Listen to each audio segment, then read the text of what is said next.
Welcome back to Bitcoin Season 2. Today I've got the two co-founders of Arch Network on the show. Yes, also the sponsor of Bitcoin Season 2. I'm really excited to talk to Matt and Amine about Arch. They made a big announcement yesterday morning, raised $13 million from Pantera Capital. Let's kick it off.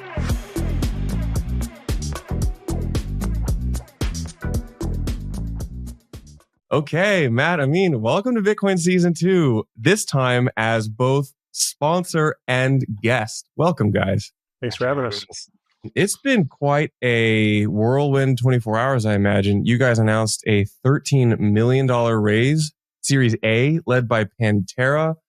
How do you guys feel right now? We've been preparing for this for about a month, so it's good that it's here. It's finally out of the way, so we can get back to building. Because obviously, there's some PR related things that you have to focus on and make sure that you attend to when this thing kind of drops. So we've been getting ready. We've had a little hiccups along the way, but nonetheless, we're excited that it's here. How do you feel? I mean, you're the engineering muscle here on the team. It's been, I would say, I've watched you guys deliver stuff incrementally over the past year. How are you feeling right now? It's been great. It's been like a big journey for the past more than a year now. It's great to see the vision start actually come into reality as we ship products and ship apps. Yeah, to Testnet and very soon to mainnet. So it's great to see some validation with the round announcement and see the excitement from the ecosystem as well. Yeah, and we'll get into what's going on in Arch and how it works under the hood. But you mentioned that you've been working on this for over a year. I mean, I think it's been 2 years right now, pretty much since I initially heard the high level concept for Arch. I'll invite you guys to reflect on the past 2 years to date. Walk me through, briefly, just what the past couple of years has looked like as you guys have built this company, gone to Testnet, wooed developers and users to the platform. How's the process been to date so far? It's been a wild year and a half. I think that's when officially we came together and started building actually what Arch is today. And Amine was already working on something that similar to this a little bit before that. But both of us had various checkered backgrounds in crypto and in our professional lives leading up until early 2023, when we both kind of had that same realization or that catharsis moment when we were saying, wow, this ordinal stuff can really open up the design space in Bitcoin, and we can actually, for the first time, put arbitrary data on Bitcoin. So we really aligned on that notion. We joined the Bitcoin Startup Lab, and that's where we met. But the whole early year of the 2023 was really what paved the way for that, because I think Amine first realized from a developer perspective what was missing. And certainly from a macro, top level view, I certainly saw the opportunity from a business case perspective. So that's where we really kind of met in the middle. And then the last 2 years have just been absolutely wild, starting with around an early part of last year led by Multicoin, and Portal Ventures did our pre-seed round a little bit before that. And they recognized, the differentiation of what we were trying to accomplish.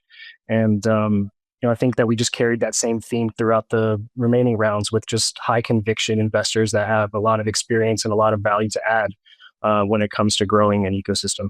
Yeah, before even getting into Arch, what the notable thing is that you guys have attracted names from the crypto venture titans, and these guys have not really deployed very much money into Bitcoin for a while.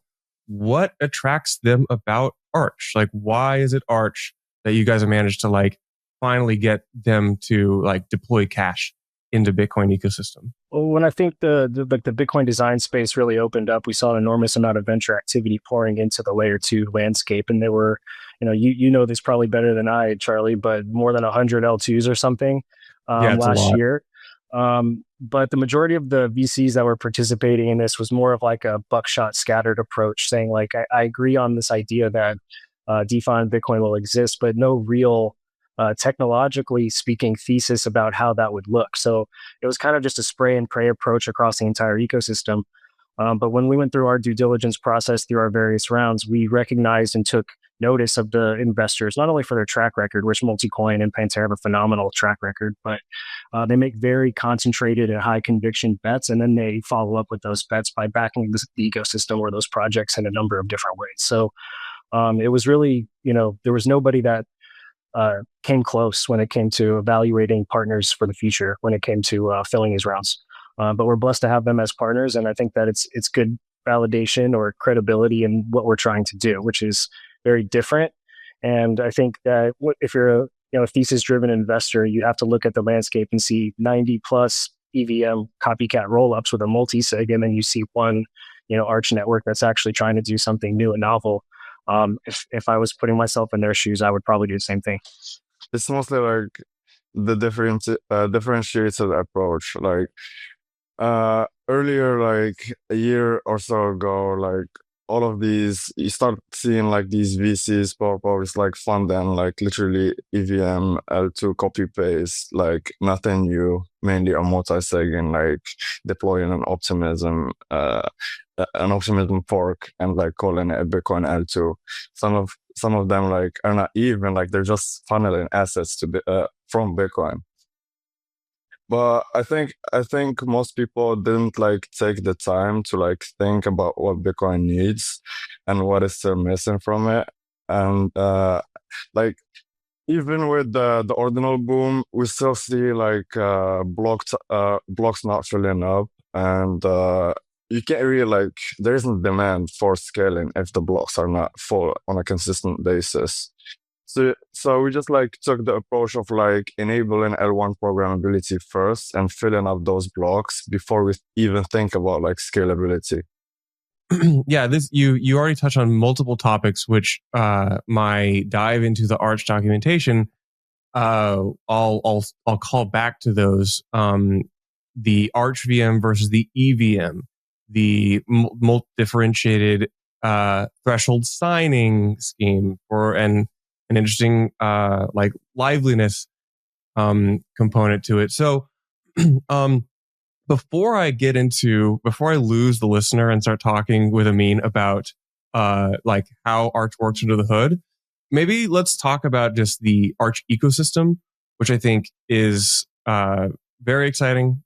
You've got several popular apps now, I think, which have gotten user traction. Matt, can you just talk to me about like what does the app, what are people doing on Arch, and what could people do on Arch in the future?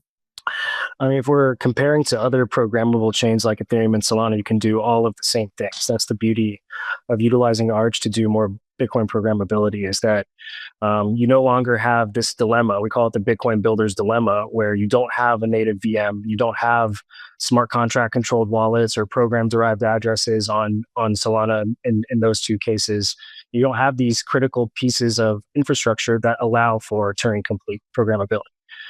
So we were mainly focused on, first of all, building those things, but also realizing, like Amine said, what the limitations of Bitcoin is and what it doesn't have, and just bringing in EVM copy paste or even SVM for that matter. It doesn't necessarily work with UTXO architecture. It doesn't create Bitcoin transactions, and it doesn't interoperate with Bitcoin wallets or other architecture. So from a user experience standpoint, we knew that would be a non-starter for us if we're going to be building something that's actually truly native from the user's perspective, but also performance enough to do these types of more complex and scalable applications like you see on Ethereum and Solana. So what are, this is a question to Amine, what are some of those differentiated components? You mentioned the VM, there's signing, but you guys are kind of in-house producing a lot of different verticals for Arch. What are some of those and how are they differentiated? Yeah, so we have a couple of pieces to the system. First of all, we have like the Frost and Dross multi-sig. For the listeners who are not very technical, Frost is basically like a multi-sig that enables thresholded signature schemes, meaning that only a subset of people who hold the keys can participate in a signing session to produce a valid signature. And Dross is basically a communication protocol on top of Frost that basically enables the signing scheme to be more robust and have some guarantees around robustness, which is like really crucial for any distributed system. We also have the Arch VM, which is inspired by eBPF and the Solana virtual machine. The reason we picked the SVM and draw some inspirations from that is because it fits very naturally with like Bitcoin's UTXOs. Bitcoin UTXOs are processed in parallel, so you can map the accounts from the VM to each UTXO and have this like anchor in, so you can keep the state transitions that are happening on Arch and the UTXOs on Bitcoin Atomic. And yeah, we also have some infrastructure to enable like real-time apps. We built in collaboration with Saturn real-time mempool indexing software that basically indexes Bitcoin transactions and meta protocols like runes, ordinals. And yeah, from within the VM, you can basically like fetch Bitcoin transactions, construct Bitcoin transactions, post Bitcoin transactions to Bitcoin from within the programs. So the multi-sig basically helps programs basically take control over assets that is delegated by users, of course, and it also plays a key role in our consensus mechanism, where you have like instant finality. Each block is basically signed by our multi-sig, and everyone can basically check that the block has been confirmed and validated by the whole network and get instant finality instead of having these like branch and forks. And Charlie, one thing I'll like add to what Amine said about Frost on Roast is, and why it's so like innovative and novel and what we're trying to do is there's a few different companies that use Frost, right? Like I think Botanix and Stacks both use Frost, and it's certainly not our innovation by any means. How it ultimately or how we use Roast to effectively decentralize that signer set over time is everyone else with a multi-sig, they essentially whitelist or hand select a signer network, aka like a guardian network. So in other proof of stake systems, the network doesn't choose the people that participate in consensus. Anybody with tokens can delegate those tokens to some validator, and anybody can be a validator. Or just like Bitcoin, anybody can participate in its consensus technically. So what Frost and Roast ultimately allows us to do is it allows us to have this multi-sig that can decentralize and scale over time in a dynamic way. People can drop in and drop out of the set. They can come into the set. People can change the amount of staking that they have in the system. So that ultimately changes the amount of weight that they have in consensus and thus the multi-sig. So nobody else in the Bitcoin design space ultimately can have a dynamic signer set that can scale over time. Where the keys of the multi-sig actually are redistributed in a dynamic way.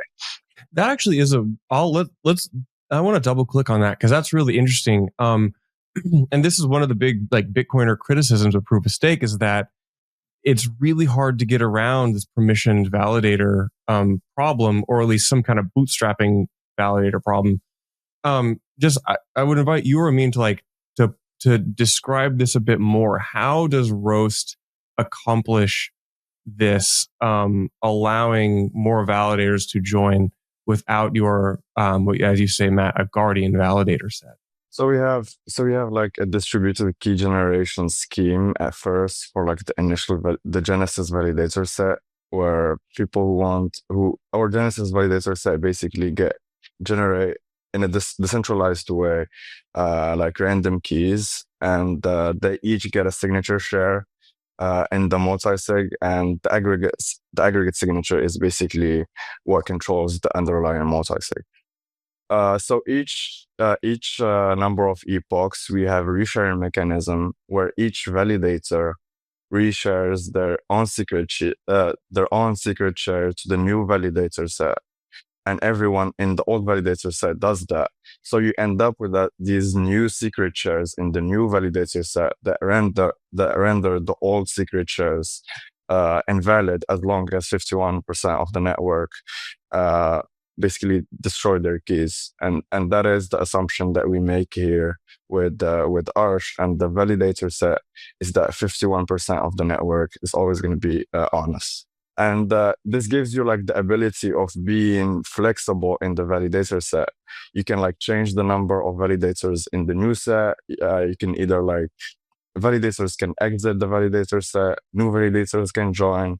You can scale it up and down depending on like the circumstances. Let me tell you about one of the most slept on opportunities in crypto. Arch is building fast, composable DeFi apps on Bitcoin. Arch apps tap into the OG blockchain with by far the most liquidity and best brand in crypto. I've known the team for over a year. The tech they're building is solid and they are racing towards mainnet. There's DEXs like Saturn, meme coins on funkybit.fun, instant loans on Cha-Ching, and so much more. Plus, they're rewarding Testnet users. So join me in trying out Arch while it's still early. So on top of this, you guys have also built your own VM. Now, I don't have a deep knowledge of how these virtual machines work, EVM. I'm just like, I read the high level stuff and I see the EVM, SVM discussions. And here we have Arch VM. How is it differentiated? I mean, first of all, did you guys build this up? Did you build this from the ground up, or did you bring in components of other virtual VMs? Like, how does this work, and what's your mindset been as you guys build this? So we actually forked the same repo that Solana forked that we're making the SVM. It's called like eBPF. We basically constructed the VM in a way that's like, it's similar to Solana's like transactions, but it also has some Bitcoin native capabilities.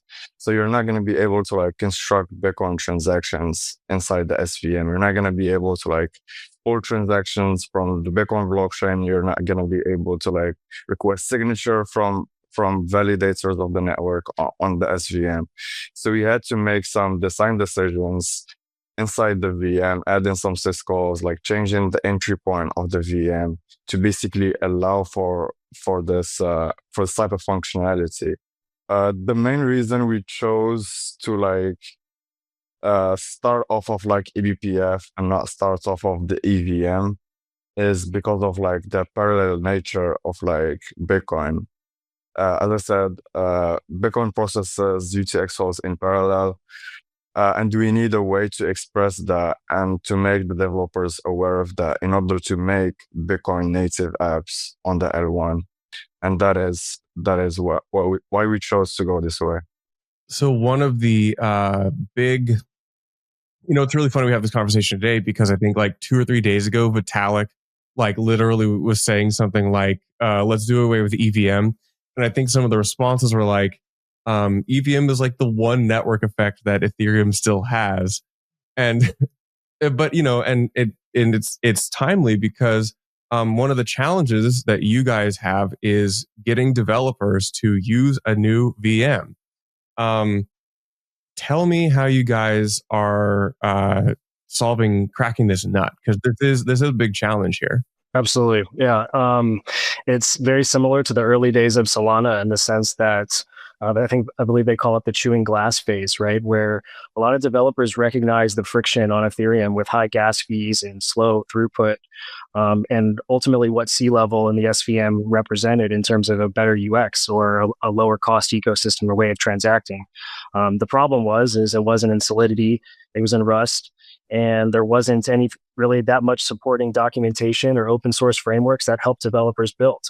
There wasn't a lot of open source, boilerplate smart contracts like you see on OpenZeppelin or something on Ethereum like that. So it took a lot of time to master that skill of building something on Solana. And if you recall, the first DEX ever on Solana, Serum, they were massively supported and incubated by FTX and some of the early contributors of the Solana ecosystem. So there's a lot of friction on the front end when it comes to developer adoption and deployment when building a new VM or a new developer ecosystem like this. Like you said, the EVM is the biggest flywheel or network effect that Ethereum has because you probably have 300,000 developers that are Solidity qualified.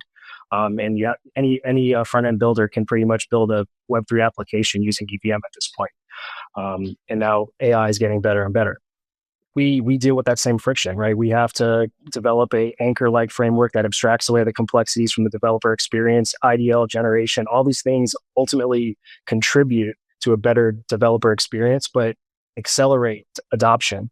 But what we don't have in terms of trade-offs or crosses to bear is an enormous amount of friction that these other EVM L2s do have, right? When they ask their developers to fragment the liquidity or silo it into their layer 2 and bridge, that's a much bigger point of friction that they're going to consistently have to deal with on an ongoing basis that we will not have to deal with. So once we get over this hump, as far as a developer adoption and decreasing that friction on a adoption standpoint, then we feel like we have got a great advantage.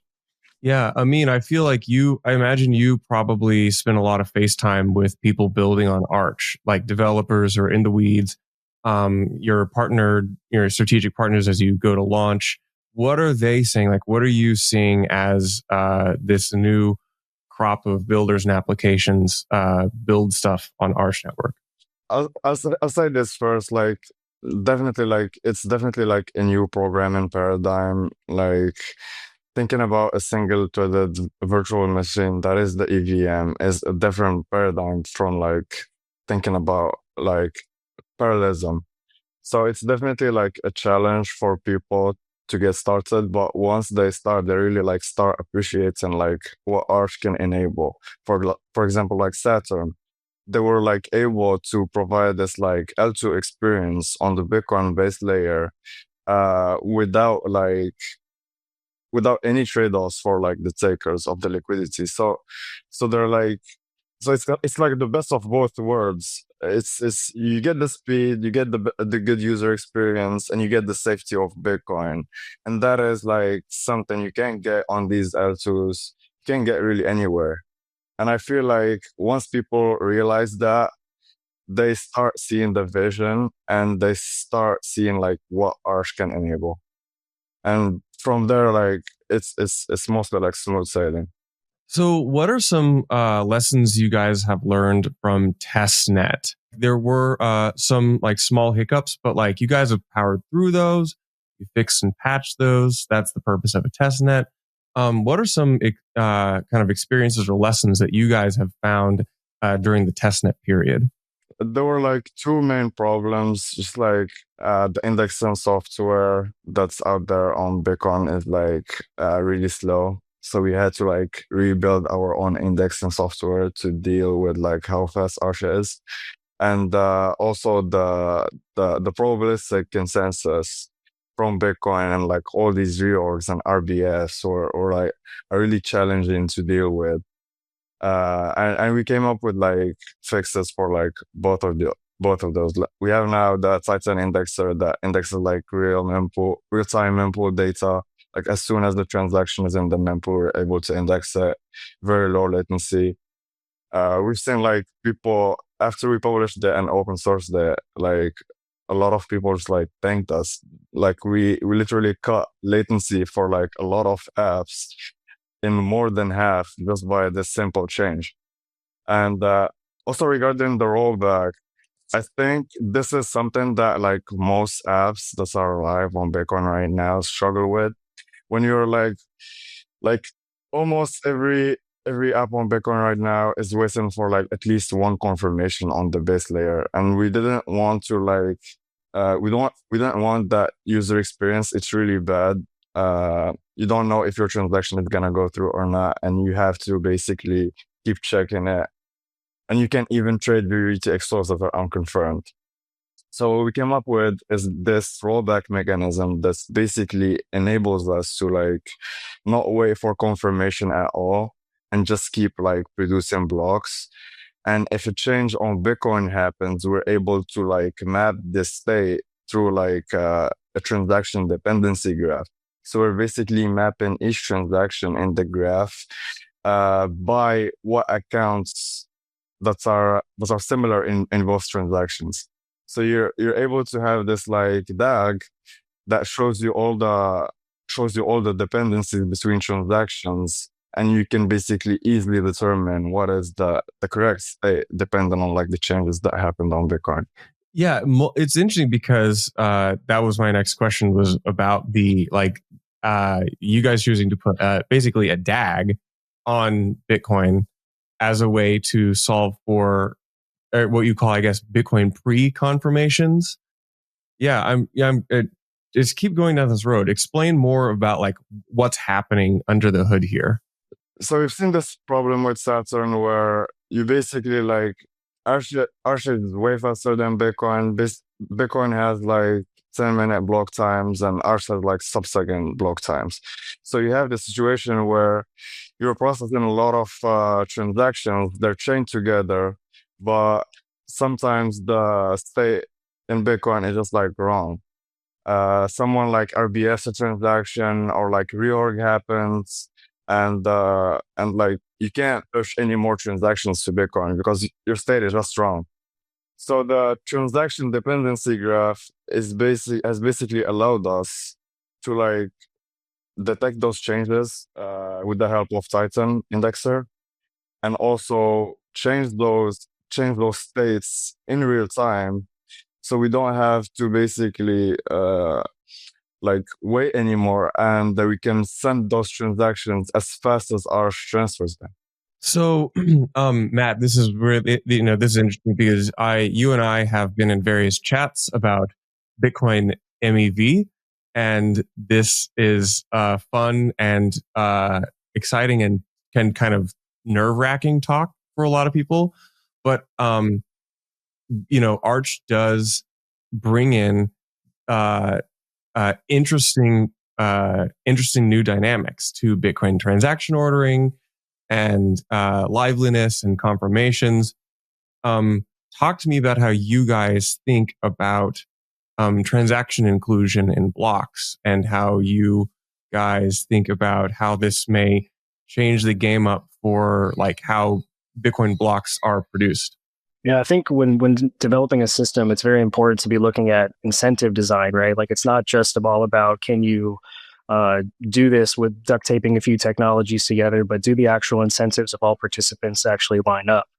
So one thing that Amine has been really, I would say, innovative, because you have a lot of skeptics in the Bitcoin community that just kind of accept it is looking with the status quo for what it is, and say miners will just do whatever they want and they'll wreak mayhem, and you can't rely on incentive design. So I think that there are some really forward thinking and advanced concepts that Amine has come up with that is going to play a large part in block inclusion and being able to offer a very high probability of block inclusion, especially as this market really heats up in the war for block inclusion. You got a lot of L2s that are going to be wanting to post their data back to Bitcoin. You have lots of meta protocols that are also signing Bitcoin transactions at the base layer.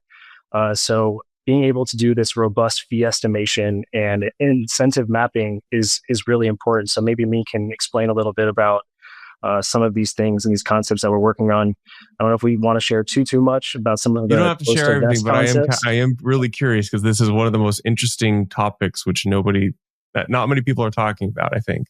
I think like one challenge that remains on Bitcoin is that app developers don't really have a reliable way to know if a transaction is gonna get included or not. We've seen like the mayhem happen on like Magic Eden, where people just like continuously snipe transactions, and we don't see this on like other ecosystems. They all have reliable like fee estimation and like block inclusion guarantees that are offered by these like economic incentives to block producers, and I think RBF is a version of that, but it's not there yet, and there are a lot of improvements that we can do in that section of Bitcoin. Let's zoom out a bit, and I want to get your guys' thoughts on various like Bitcoin ecosystem topics.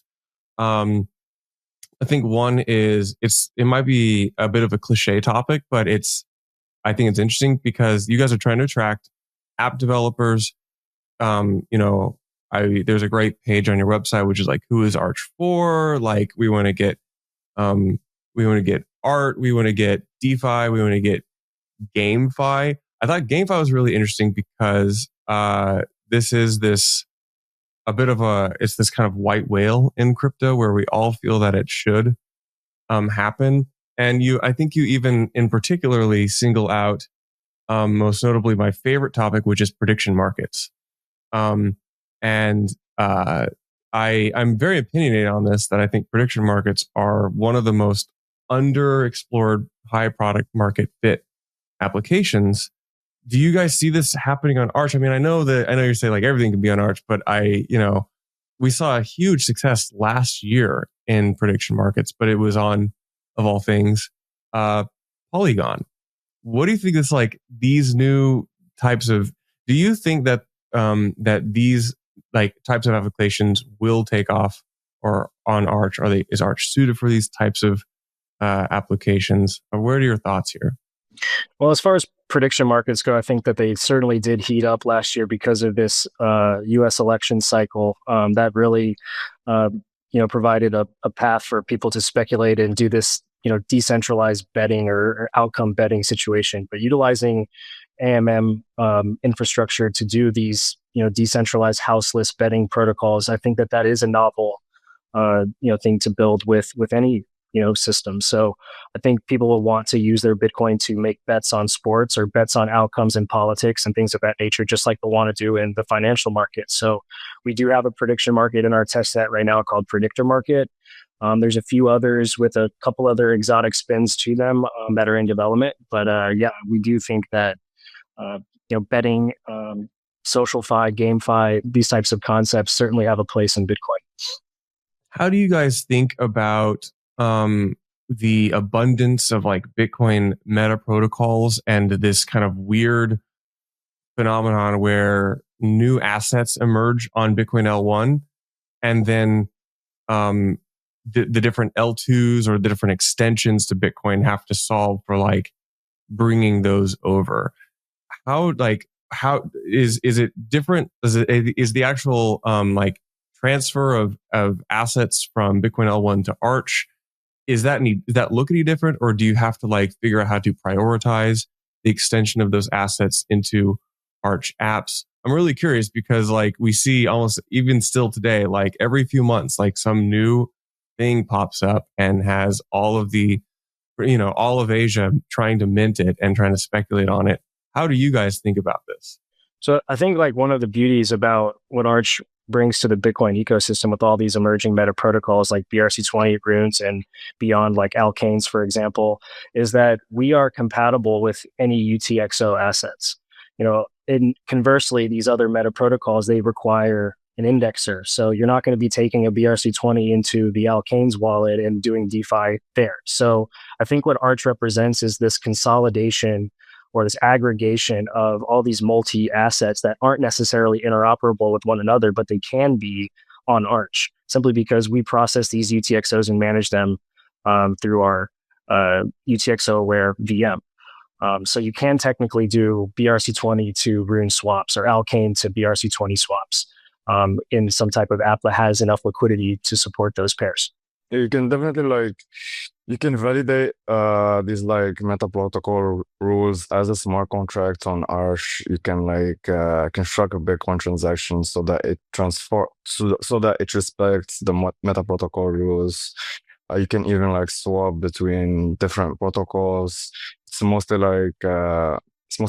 respecting the rules and coding them into the smart contracts and also indexing. So one of the last topics I have, which I think not a lot of other Bitcoin podcasts want to talk about, but this is Bitcoin Season 2, where we are not afraid to talk about tokens. Arch is going to launch a token maybe somewhere down the road. I know you've talked about it in other podcasts. How do you guys think about this? And how are you guys, do you have any information on how this might be structured? So in the system design of Arch, the token plays two critical roles, right? You have gas fees, which ultimately are paid to the network. And there's inflationary emissions, there's a little bit of MEV revenue and priority fees, just like other proof of stake networks like Ethereum and Solana. So the token itself represents gas utility, but also it represents the economic security of the network. We're not just handing out keys to signers and saying, hey, please do right by us and participate in consensus, and please don't, act maliciously. Everyone puts up stake in the network, and that's the role that the Arch token plays. It's not staking Bitcoin, it's staking Arch token. So it does play two very critical roles, and we feel this is the necessary path forward to actually be able to scale programmability. So where do we go from here? You guys raise, you go on the PR campaign. We keep rolling out new apps, products, Tinker, Arch, the whole Arch protocol and system under the hood. What does the next year look like for you guys? So we just rounded up our first cohort of the Keystone Accelerator. What that is us identifying and cherry picking the best builders who are trying to deploy in the Arch ecosystem. And whether or not they needed to pivot into a new idea or they had their original idea, we provided them an opportunity to just go and run with it. We aligned with a great partner in VC, or a fund called DPI, and they've been writing consistently checks into these companies that we essentially identify as competent and builders that we feel could execute well.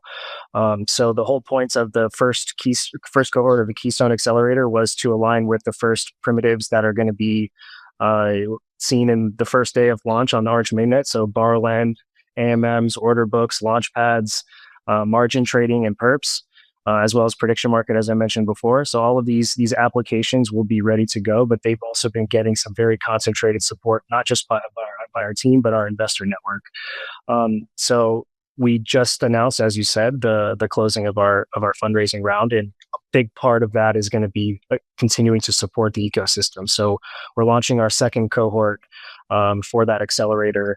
We'll have 5 different $250,000 checks for teams that are building an ecosystem coming from our quasi ecosystem fund DPI holdings, and we'll be doing 2 in-person events in Dubai and Las Vegas to really rally around that core community of builders. We've got the guys from cohort 1 coming all in under one roof, so we can work on go-to-market strategy and collaboration and mindshare. We got the new builders that are still kind of dipping their toes into the opportunity, and so that they get to see firsthand what it looks like to be a part of our ecosystem. And we just want to vibe together and build a relationship, because this is going to be a multi-year thing for all of us. So we want to make sure that everyone is locked in and ready for the long haul. So that's going to be the next focus over the next few months. Of course, mainnet probably at the end of June, maybe July. Don't quote me on that, but that would be the most immediate milestone, I would say. And from there, eventually TGE and scaling the ecosystem beyond that. Yeah, mainnet is definitely the most important thing we're focused on right now from a technical perspective. We're also focused on identifying these problems on mostly infrastructure that Bitcoin is lacking. We do think that infrastructure is probably one of the most consequential things for success. I mean, history is the history of infrastructure improvement. So we definitely are looking at what are some other pieces of infrastructure that we can build that could both improve UX for users and improve developer experience. All right, guys. Well, I look forward to seeing you in person in Vegas at the Arch events, and maybe someday in one of your trips to Dubai. Cheers, congratulations, and I will catch you all later. Thanks for listening to Bitcoin Season 2. Follow Matt and Amine and Arch Network on Twitter and social media, and I will catch you all later.